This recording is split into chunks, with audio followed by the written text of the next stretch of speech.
और आज हम 2026 की बात करेंगे।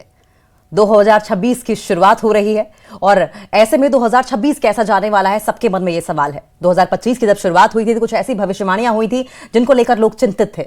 2025 जा चुका है और अब 2026 आ गया है और 2026 पर बिना देर किए कि कैसा रहेगा, हम सीधा रुख कर लेंगे। हमारे साथ रोहिताश चतुर्वेदी जी जाने माने ज्योतिषाचार्य रहे हैं और अब असिस्टेंट एडिटर श्री विश्व विजय पंचांगम हमारे साथ जुड़ रहे हैं। लंबा अनुभव है उन्हें। रोहिताशु जी, बहुत बहुत स्वागत है सर आपका। नमस्कार जी। नमस्कार जी। रोहिताशु जी, बिना समय गंवाए सबसे पहले ये बता दीजिए, ओवरऑल अगर देखा जाए तो 2026 कैसा रहने वाला है? अप्रत्याशित तनाव, अप्रत्याशित बदलाव विश्व पटल पर अनुभव होंगे। विश्व राजनीति एक नई दिशा में, नए नवीन संतुलन की ओर, एक नया वर्ल्ड ऑर्डर इमर्ज होना जो ऑलरेडी आरंभ हो गया है, वो अब स्थिरता पाने लगेगा। यहाँ हम रूस और अमेरिका को एक टैंगो करता हुआ देखेंगे जो विश्व संतुलन को आने वाले 30-40 साल के लिए हमेशा के लिए बदल देगा। संक्षिप्त में कहा जाए तो ये है, अगर हम पर्यावरण, फोर्स मजॉर, नेचुरल कैलेमिटीज की बात करें तो सन 2026 या विक्रम संवत 2083 जो अभी शुरू हो जाएगा मार्च में, यहाँ पर प्राकृतिक आपदाएं उसी तरह अनुभव होंगी जिस प्रकार 2025 में अनुभव हुई थी, 2023 में अनुभव हुई थी। जिस प्रकार उत्तर भारत में, हिमाचल में, उत्तराखंड में बाढ़ आदि का संकट हमने 2025 में देखा, ऐसी ही अशुभ परिस्थितियां 2026 में भी बन रही हैं। उपमहाद्वीप में बड़े भूकंप की भी संभावना संवत में बनी रहेगी। 2026 का हमने ओवरऑल एक कहते हैं आईना देख लिया आपके जरिए, लेकिन रोहिताश जी ये बताइए कि जब हम अमेरिका की बात करते हैं तो अमेरिका के साथ साथ और भी वो कंट्रीज जो सुप्रीमेसी की रेस में, वर्ल्ड पावर बनने की रेस में आगे हैं, पुतिन का अगर हम जिक्र कर लें तो व्लादिमीर पुतिन के साथ क्या होगा? अमेरिका और रूस, ट्रंप और पुतिन, मैं कई वर्षों से 2018-19 से कहते आ रहा हूं, Putin has the Trump card. Putin has the Trump card. दोनों मित्र हैं, दोनों चीन की घेराबंदी करके चीन को गिरा रहे हैं, यूरोपियन यूनियन को चीन के इकोनॉमिक पॉलिटिकल शिकंजे से बाहर खींच रहे हैं। यहां पर रशिया यूक्रेन का पूर्ण विलय करेगा, complete unification of Ukraine with the Motherland. तो क्या ये सीज फायर नहीं होगा? क्या जेलेंस्की को झुकना पड़ेगा, आप ये कह रहे हैं? जाना पड़ेगा। जाना पड़ेगा। झुक तो गए हैं, अब जाना पड़ेगा ताकि यूक्रेन का रूस की मुख्य धारा में, मदरलैंड में कंप्लीट इंटीग्रेशन हो पाए। ये बहुत बड़ी बात है, बहुत बड़ा आपने प्रेडिक्शन किया है। लेकिन अगर हम शिफ्ट करें मिडिल ईस्ट की तरफ, तो आपने देखा कि इजराइल साथ साथ फ्रंट पर वॉर लड़ रहा है, वहीं ईरान इजराइल का भी युद्ध हमने देखा, पैलेस्टाइन आप देख रहे हैं, आपने देखा किस तरीके से लेबनान युद्ध की आग में जलता रहा पिछले 2 सालों का अगर हम देखें सिनेरियो। तो क्या लगता है, मिडिल ईस्ट क्या बारूद के ढेर पर बैठा है या कोई चेंजेस आप देख रहे हैं मिडिल ईस्ट में? बड़े भारी बारूद के ढेर पे बैठा है। आपने बड़ा अच्छा एनालॉजी ये दिया। पैलेस्टीन की बात तो अब इतिहास बन जाएगी, पैलेस्टीन की परिकल्पना अब फेरी टेल रह जाएगी। यहाँ इजराइल शत्रु दमन के लिए पुनः भीषण अस्त्र गर्जना करेगा। IRGC के ऊपर फिर से धमाके होंगे। लेकिन मैं समय सीमा पर नहीं जाऊंगा क्योंकि इजराइल हमारा मित्र राष्ट्र है, सामरिक महत्व है समय सीमा का, पर अमेरिका और इजराइल जैसे ही प्रेसिडेंट पुतिन थम्स अप दे देंगे तेहरान पर, पुनः बमबारी करेंगे। यानी कि ये जो वॉर है ये अभी आगे जाके आपको और अग्रेसिव होती हुई दिखाई देगी। This is the third world war, we are in it. यही तृतीय विश्व महायुद्ध है। मेरा अगला सवाल आपसे था कि क्या आप वर्ल्ड वॉर 3 की परिकल्पना कर पा रहे हैं? क्या आप देख पा रहे हैं? We are in it. It started in January 2020 with biological warfare. इसने फरवरी 2022 में उग्र रूप लिया जब रूस ने अस्त्र गर्जना करी। उसके बाद इजराइल ने मोर्चा संभाला। इस वर्ष अमेरिका मोर्चा संभाल चुका है, हमने शुरुआत कर दी है। चीन प्रत्युत्तर देगा, युद्धाग्नि और भड़केगी और यही तृतीय विश्व महायुद्ध है। इसमें अब हम परमाणु युद्ध की संभावना को भी निर्मूल नहीं कर सकते। निकट भविष्य में, इसी डेकेड में कदाचित मानवता अब परमाणु युद्ध को देखे। न्यूक्लियर वॉर की सर आपने बात कर दी रोहिताशु जी, हमने हिरोशिमा को देखा था पहले। आप आने वाले समय में आप ये कहना चाह रहे हैं कि न्यूक्लियर वॉर भी देखने को मिलेगी? पहले भी देखिए, अभी भी देखिए, हमको स्पेशल थोड़ी है जी आपकी और हमारी जनरेशन कि हमारे को ना देखने को मिले, पुरानी को देखने को मिली थी, हमें भी मिल जाएगी जी। हमारे और अंदर कोई स्पेशल थोड़ी है, हम लोग और भी उतने ही प्राकृत जी। वर्ल्ड वॉर 3 का आपने जिक्र किया। हमने पिछले जब वर्ल्ड वॉर 1 वर्ल्ड वॉर 2 का सिनेरियो देखा था, तो अगर हम इतिहास में जाएं तो तारीख में इंडिया की सिचुएशन, इंडिया ने बहुत अच्छे तरीके से बजाय कि फर्स्ट वर्ल्ड या सेकंड वर्ल्ड में जाने के अपने आप को न्यूट्रल रखा था। इंडिया की स्टैंडिंग क्या रहेगी अगर वर्ल्ड वॉर 3 होता है तो, और कितना जो विनाश होगा? जो न्यूट्रल है वो न्यूट्रल रह नहीं पाएंगे, कोई न्यूट्रल रह नहीं पाएगा। हम एक खेमे को अपने आप स्वतः ही अब एक खेमे में चले जाएंगे और अस्त्र गर्जना का परचम हमारे ही पास होगा। न्यूट्रल कोई नहीं होता, हम तो नहीं। हिंदुस्तान के यही पास। समय युद्ध का है, यह जी। भूमि महाभारत की है, यह भूमि भगवान परशुराम की है। यह अब सिद्ध हो जाएगा इसी वर्ष में। ये तो रही इंटरनेशनल लेवल पर बात, लेकिन शुरुआत में आपने आपदाओं का जिक्र किया था और हमने जी 2025 जी में बहुत आपदाएं देखी। जी आपदाएं जी चाहे जी वो मैनमेड आपदाएं हों या फिर प्राकृतिक आपदाएं हों, नेचुरल डिजास्टर्स हमने देखे, बहुत सारा डिस्ट्रक्शन, बहुत सारा मेहम देखा। ऐसे में अगर हम नॉर्थ से साउथ की बात करें तो किस तरह की आपदाएं हमें देखने को मिल सकती है? हमने गुजरात में आपने देखा था किस तरीके से फ्लाइट क्रैश हो गई थी, कितने सारे लोग मारे गए थे। जी जी जी। क्या ऐसा कुछ देखने को मिलेगा? देखिए अंकिता जी, यहाँ हिमालय में पिछले 2 वर्षों से हमारे देवी देवता चेतावनी दे रहे हैं। माँ हिडिंबा चेतावनी कई बार दे चुकी हैं और उनकी चेतावनी के अनुसार हमने बाढ़ भी आते हुए देखी। इसी प्रकार बिजली महादेव आदि कई देवताओं ने कई बार चेतावनियां दी हैं कि मानव जाति ने, हमने अपने स्पीशीज ईगो के अंदर जो ये तीर्थ स्थल हिमालय है, इसकी सेंसिटिव इकोलॉजी को डिस्टर्ब कर दिया है। हम तीर्थ यात्रा और पर्यटन में अंतर नहीं समझते। हमें लगने लग गया कि तीर्थ स्थल पर्यटन का विषय है और हमने जो ये इकोलॉजिकल, सेंसिटिव इकोलॉजिकल हिमालयाज को डिस्टर्ब किया, जिसे कहा गया है ग्रंथों में हिमालय की मर्यादा का उल्लंघन किया, तो कौन कर पाया है? अब वो माँ प्रकृति उत्तर दे रही है। यानी कि संभल जाने की जरूरत है मैनकाइंड को। हम आगे निकल चुके हैं, red line has been breached. That's terrible. Rohitashu ji, अगर हम इकोनॉमी की बात करें, अगर हम डिटेल में इसके बारे में बात करें, तो इंडिया की स्टैंडिंग आपको कहाँ दिखती है? क्या करना चाहिए ऐसे अनिश्चित, में? अब अनिश्चित। देखिए क्या कर, मैं इसके ऊपर भी आऊंगा। पहले तो परिस्थिति क्या है और फिर ज्योतिषीय मत अनुसार क्या करना चाहिए, जिसे हम एडवाइजरी कहते हैं ना। मान लीजिए आप अपनी कुंडली दिखा रहे हैं, मैं आपको बताऊंगा अंकिता जी ऐसे ऐसे ऐसे करें, वो एडवाइजरी होती है। पहले मैं परिस्थिति बता रहा हूं कि अनिश्चितता बनती रहेगी, युद्ध का वातावरण और फैलेगा।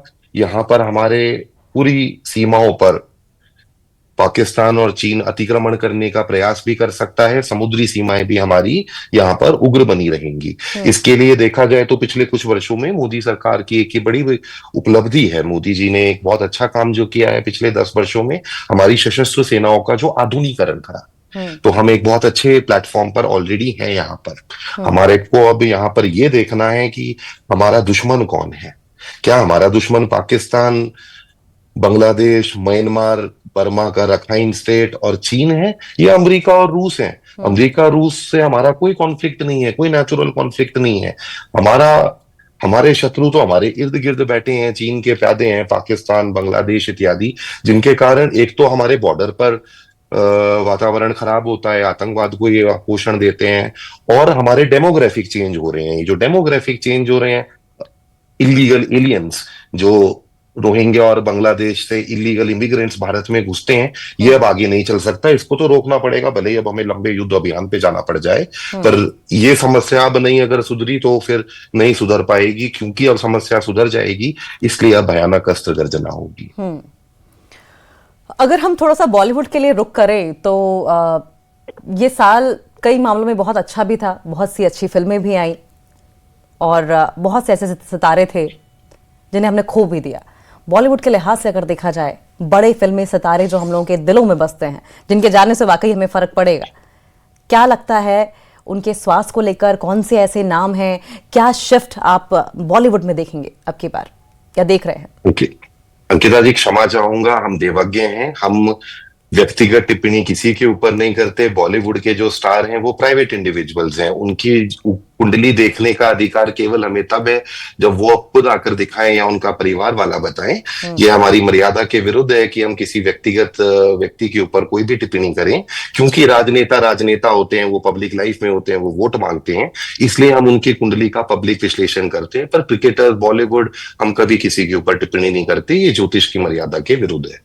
ये तो बहुत अच्छी बात कह दी सर आपने, क्योंकि आमतौर पर हमने देखा है कि अपने प्रमोशन के लिए ज्योतिषाचार्य या जो भी एक्सपर्ट्स हैं वो इस तरह की टिप्पणियां कर देते हैं, और आपने सोशल मीडिया पर देखा भी होगा, तो इसके लिए हैट्स ऑफ तो बनता है आपको। लेकिन स्पोर्ट्स का अगर देखें तो कैसा सिनेरियो रहने वाला है 2026 इंडिया के लिहाज से? मैं स्पोर्ट्स में केवल उन स्पोर्ट्स की बात करूंगा जिनको सरकार का संरक्षण है। प्राइवेट बोर्ड की मैं बात नहीं करता। हम देवज्ञ हैं, हम केवल राजा और प्रजा की बात करते हैं। इस वर्ष में मंगल की महादशा जो ऑलरेडी लग गई है, जो हमारे स्पोर्ट्स होते हैं, एथलेटिक स्पोर्ट्स होते हैं, जो ओलंपिक स्पोर्ट्स जिन्हें हम कह सकते हैं, उनके अंदर विशेष उन्नति होते हुए दिखेगी। बढ़िया इंफ्रास्ट्रक्चर बनेगा। हमारे स्पोर्ट्स पर्सन जो हैं वो नवीन उपलब्धियों को प्राप्त करेंगे। मैं ये ओलंपिक स्पोर्ट्स की बात, मेडल्स की भरमार लगने वाली है क्या आपकी बात? हाँ जी, हाँ जी। मैं क्रिकेट वगैरह की बात नहीं कर रहा। मैं स्पोर्ट्स की, जो असली स्पोर्ट्स हैं उपमहाद्वीप के, उनकी बात कर रहा हूँ। रोहिताशु जी, आमतौर पर अगर हिंदुस्तान के लिहाज से देखा जाए तो पहले कुंडलियां देखी जाती थी, अब राशियां देखी जाती हैं, मूलांक देखे जाते हैं। Over the period of time आपने क्या बदलाव देखा है प्रेडिक्शन को लेकर? और क्योंकि मेरा एक पर्सनल ये कंफ्यूजन है, मुझे लगता है बहुत सारे दर्शकों का भी होगा।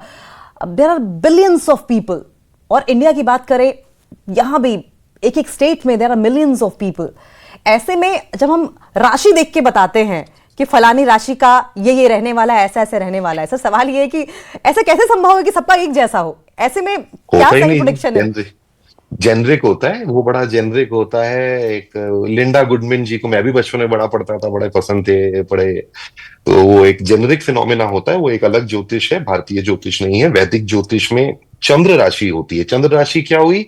आपकी कुंडली में चंद्रमा जिस राशि में, जिसके आधार पे नाम भी रखे जाते हैं। फिर एक सूर्य राशि होती है जिसको हम सन साइन कह देते हैं। सूर्य आपकी कुंडली में कहाँ है, वो सूर्य राशि हुई। उसी की तरह बुध, गुरु, शुक्र, राहु, केतु, ये भी किसी ना किसी राशि में होंगे। इन सब राशियों को जब एक साथ देखा जाता है तो उसको कुंडली बोलते हैं। वैदिक ज्योतिष में 9 के 9 ग्रह और 12 की 12 राशियों के मिश्रित फल को सटीकता से बताया जाता है। केवल सूर्य या सन साइन के आधार पे क्या पता चलेगा, मून साइन के आधार पे क्या पता चलेगा?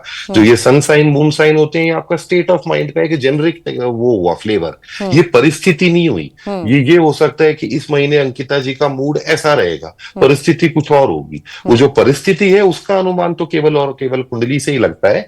आपने अगर देखा होगा, वो जो दादा दादी, नाना नानी वाली जनरेशन है ना, वो कुंडलियां देखते थे, वो नहीं सन साइन मून साइन पढ़ते थे, वो कुंडलियां देखा करते थे। फिर हम जेनरिक होते गए, क्योंकि कुंडली का अध्ययन, आप मान लीजिए जैसे बीटेक, ग्रेजुएशन, एमबीबीएस होती है, इस तरह से पढ़ाई करनी पड़ती है, ज्योतिष को अध्ययन करना पड़ता है, एक्सपीरियंस आता है, फिर वो कर पाते हैं। सन साइन, मून साइन तो क्रैश कोर्स करो, 2 हफ्ते का हो गया, काम कर दो। क्या धर्म की तरफ लोगों का झुकाव बढ़ेगा? गुरु गोलवारकर जी, आदरणीय गुरु गोलवारकर जी की विचारधारा अब जोर पकड़ेगी, और भारत हिंदू राष्ट्र है, यह स्वर अब जोर पकड़ेगा। जितनी एहतियात वाली चीजें थी रोहिताशु जी, वो तो हमने आपसे पूछ ली कि क्या होगा, कैसे होगा। ऐसे में कोई अच्छी खबर भी है क्या हिंदुस्तान के लिए?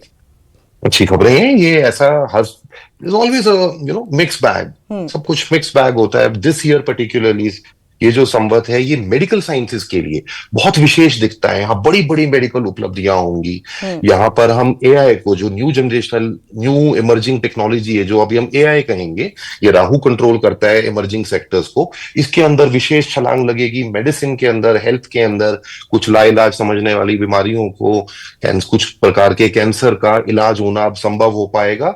इसमें जो विजया है, जिसको भारतीय आयुर्वेद में विजया बोला, कैनबिस बोला, अमेरिका में तो ऑलरेडी शुरू हो गया, आई थिंक, पॉलिसी चेंज। यही वेव अब उपमहाद्वीप में भी आएगी। कैनबिस के ऊपर शोध होगा, सरकार इसके ऊपर, इसके मेडिसिनल यूजेज के ऊपर अब रिसर्च करना आरंभ करेगी। इसमें बाबा रामदेव जी भी शायद आगे आए अब कैनबिस के यूज को लेकर, मेडिसिनल यूज को लेकर। मेडिसिनल यूज को लेकर रोहिताशु जी, आखिरी अगर कोई संदेश, कोई मैसेज, कोई एहतियात आप जो हमारी दर्शक हमें देख रहे हैं उनके लिए आप देना चाहें तो। देखिए जी, हम मेट्रियार्कल हैं, हम सब, आप मैं, हम सब मेट्रियार्कल हैं। क्यों? क्योंकि हमने राष्ट्र को भारत माता बोला है। हम सब मेट्रियार्कल हैं क्योंकि हम तो राष्ट्र को मां की तरह मानते हैं, तो मेट्रियार्कल हुए हम सब। सर्वोच्च तो राष्ट्र है ना, nation first always and every time. So we are a matriarchal nation, क्योंकि राष्ट्र को हमने भगवती की तरह, मां की तरह देखा है। मां के लिए सब एक प्रकार से होते हैं, उनमें स्पीशीज ईगो नहीं होता कि मानव मेरे बच्चे हैं, बंदर नहीं है या पक्षी नहीं है या पेड़ पौधे नहीं है। राष्ट्र माता के लिए हर जीव जंतु उनका सिविलियन है, नॉट जस्ट ह्यूमंस अलोन। हमने अपने स्पीशीज ईगो में, अपने महिषासुरवाद के अंदर प्रकृति के ऊपर बड़ा अत्याचार करा है। अब मां प्रकृति हमें और अपने सहजीवियों पर और प्राणी जगत पर अत्याचार करने की अनुमति नहीं दे रही। सुधर जाए यहाँ पर, नहीं तो अब इस वर्ष में तो मां प्रकृति सुधार देगी। ये बहुत कहते हैं बहुत ही प्रैक्टिकल, बहुत ही फिजिबल बात आपने, बहुत ही बड़ा संदेश दे दिया अगर जनता को समझ में आए तो। और बहुत ही साइंटिफिक तरीके से आपने समझाया भी, न सिर्फ प्रेडिक्शंस है, एस्ट्रोलॉजिकल प्रेडिक्शंस, बल्कि साइंटिफिक लिहाज से भी मिक्स करके आपने जो चीजें बताई हैं, combination, deadly combination. Astrology is science. Astrology is science. It is mathematics. Astrology is a tool to bring about determinism in chaotic system. Otherwise, those systems which have sensitive dependence on initial variables, they tend to have chaos in future state. Astrology is the mathematical tool developed by Maharishi Prashar with 3-body problem to identify, acquire इसको रोहिताश जी मैं ऐसे कहूंगी कि अगर बारिश होने वाली है तो एस्ट्रोलॉजी वो छाता है जिससे कि उस बारिश से बचा जा सकता है।